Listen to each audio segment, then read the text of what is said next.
Hi, I'm Bill O'Reilly. Thanks for watching us tonight. A disgraceful decision by the National Public Radio outfit that is the subject of this evening's Talking Points memo. NPR has fired Juan Williams, who worked there for more than 10 years.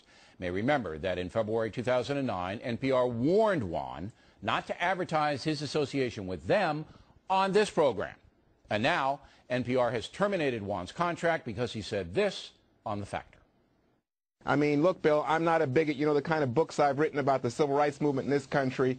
But when I get on a plane, I got to tell you, if I see people who are in Muslim garb, and I think, they're identifying themselves first and foremost as Muslims, I get worried. I get nervous. NPR President Vivian Schiller, former New York Times employee, is too cowardly to come on this broadcast tonight to explain. But we did catch up with her today in Atlanta. This action was not anti-Fox. This action was pro-journalistic standards, and a news analyst cannot continue credibly to analyze the news if they are expressing opinions about divisive issues. It's that simple. And the same would go with anybody. We're not picking on Juan. Ms. Schiller is a pinhead. Juan Williams was not giving an opinion about Muslims on airplanes. He was simply stating what he felt. If he had said that his uneasiness should be embraced by others, that would have been a personal opinion, madam. In my opinion, Ms. Schiller should resign immediately because she's simply not smart enough to run a media company, even if it is NPR. Juan Williams did nothing wrong. He was just being honest, something NPR might strive to learn. But Juan wasn't fired because of that remark. He was sacked because of his association with the Fox News channel.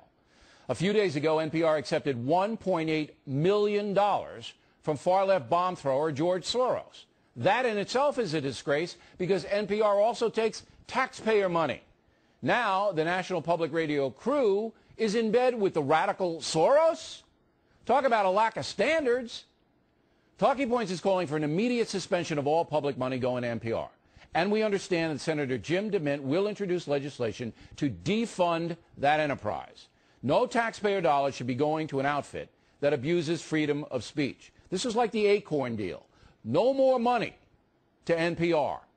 Even devoted liberals are outraged about what NPR has done to Juan Williams.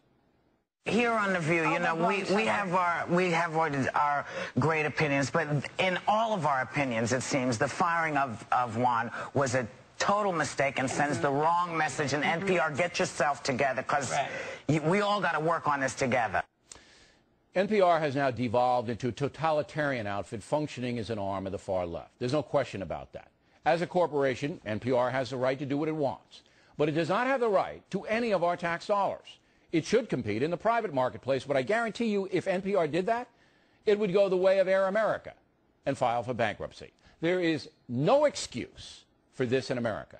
NPR will rue the day.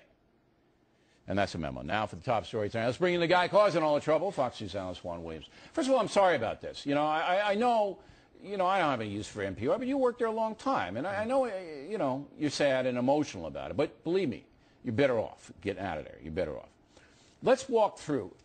When you said that on The Factor, I heard it and I was going to say, well, I'm not scared of Muslims on a plane. But then I said, it's not worth it. It's a small point.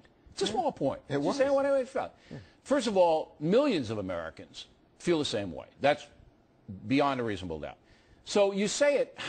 When did the fallout start? How quickly after you said this was on Monday night? You said it. Monday night on your show. Yeah. And on Wednesday afternoon, I get a call from Ellen Weiss, the vice president in charge of news at NPR, and she says, "What did you mean to say?"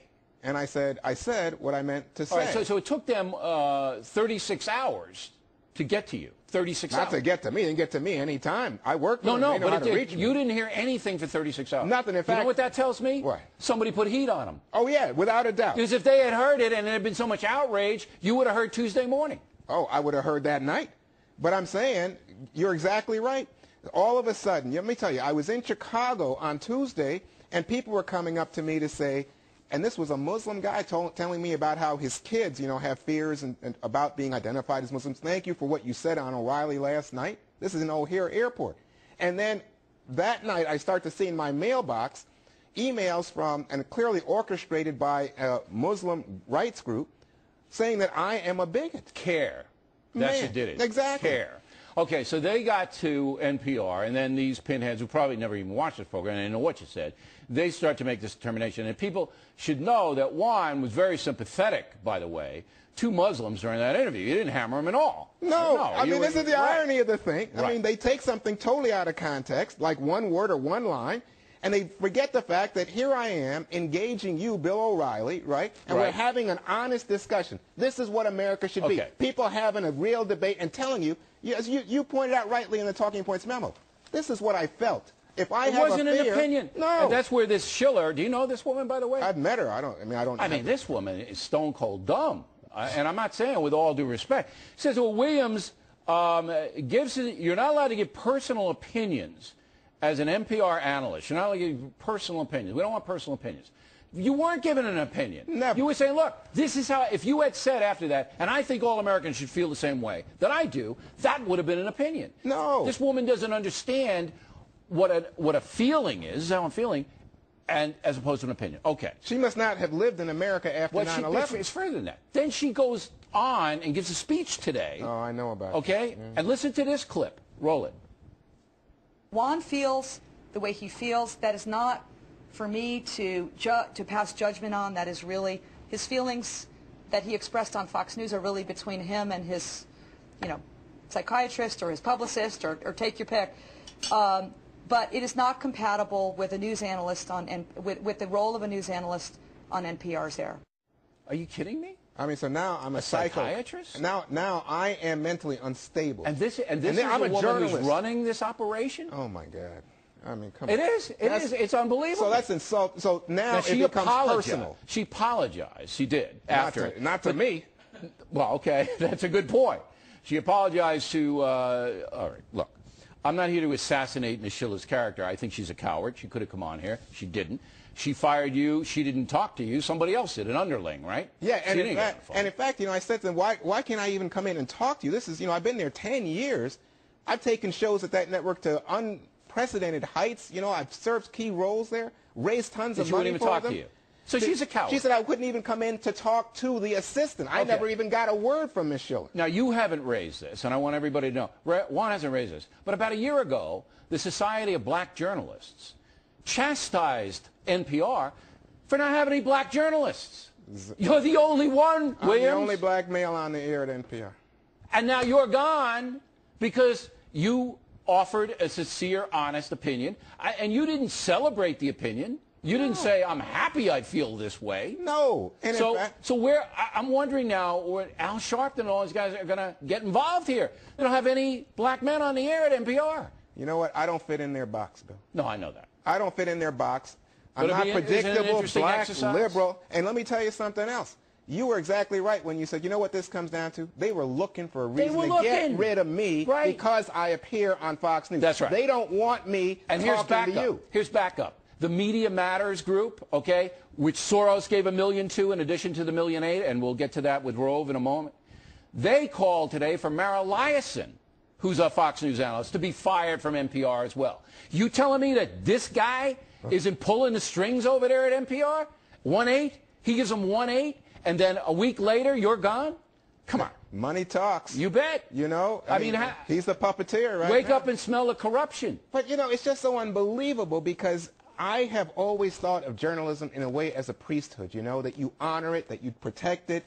These people are corrupt. But here's the good news. These people don't have any sense of righteousness of what's right here. I don't want you self-righteous. I don't want you to say anything else. All right, let me finish up here, okay? Number one, this is good for you. What? Yeah, it's good for you. You're going to get a big book contract to write about what you can and can't say in America, and you're a good writer, and you're going to do that. Number two, you'll be able to host a Factor tomorrow night. I will. That's thank huge. Goodness. More people will see you tomorrow night than see you all year on NPR. Well, that's true. Okay.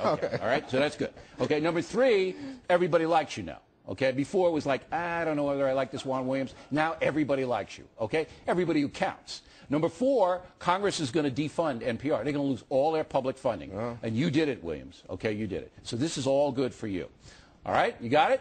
I got it. All right, we got your back. You know what else? We got your back. I notice now you're a stand-up guy. I got your back, Williams. Trust me on this. We're not letting this go. And Ms. Schiller, okay, I'm going to tell you again. You're welcome to come on this program, but we are not letting it go, madam. We're not letting it go. All right, as I said, Juan will be anchoring this broadcast.